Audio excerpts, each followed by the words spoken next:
खुलुमबाय।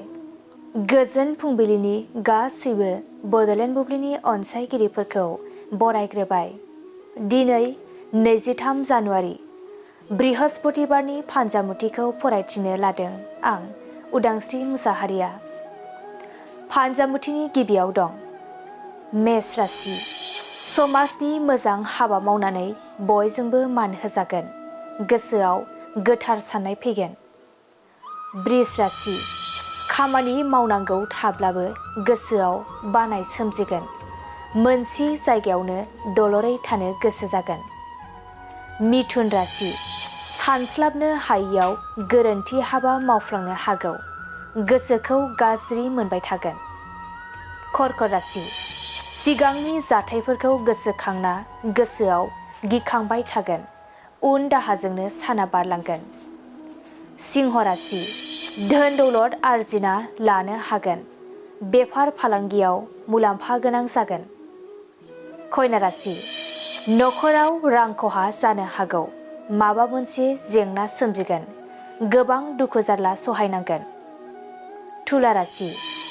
नोंथांनि देहायाव जानाय बेराम आजारफोरा जोबस्रांलांनो हागौ। सावस्रिया गोजौ फारसे जौगालांगोन। वृश्चिक राशि। साननाय बादि खामानिया मोनसेबो जाफुंनाय नङा। गोसोखौ जोबोरैनो दुखु मोनखांगोन। धनु राशि। नंखाय बाथ्रानि थाखायनो गाज्रि मुं गोसारनो हागौ। गुबुना गाज्रि नोजोरजों नायगोन। मकर राशि।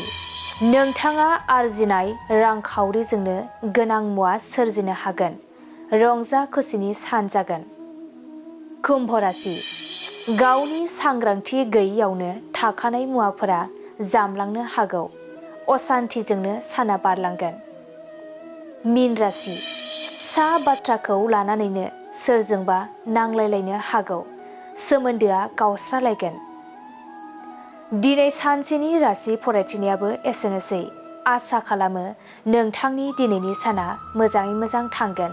बेखौ बड'लेण्ड बुब्लि नखरनिफ्राय मिजिंथिबाय। गोजोन्थों।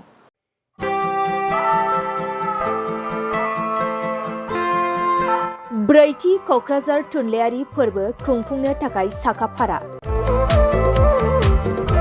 गोजोननि रादाब बिलाइनानै सुबुं हारिमु आरो थुनलाइखौ फोनांजाबनाय बे मोन्थोरजों बोसोरफ्रोमबो खुंबोबाय थानाय बायदिनो क'क्राझार सहरनि साखाथियाव थानाय बड'फा कालचारेल कमप्लेक्सआव फैगौ 1, 2 आरो 3 फेब्रुवारियाव खुंफुंजागोन ब्रैथि थुनलाइयारि फोरबोखौ। बायदि बायदि रंगिना संगिना हाबाफारिजों खुंफुंजागोन ब्रैथि क'क्राझार थुनलाइयारि फोरबोखौ। देग्लायनि ब्रैथि क'क्राझार थुनलाइयारि फोरबोआव गुबुन गुबुन हादोर आरो रायजोनिफ्राय गोबां लिरगिरिफोरा बाहागो लागोन। Denmark, Italy, South Korea, Japan, Estonia, Nepal, Bhutan गासै मोन 8 हादरनिफ्राय 9 लिरगिरिफोर आरो खमैबो गासै 150 लिरगिरिफोरा गुबुन गुबुन हादोर आरो रायजोनिफ्राय बाहागो लागोन। बिनि अनगायैबो गोबां हादोर आरो रायजोनि दैदेनगिरिफोराबो बे हाबाफारियाव बाहागो लागोन।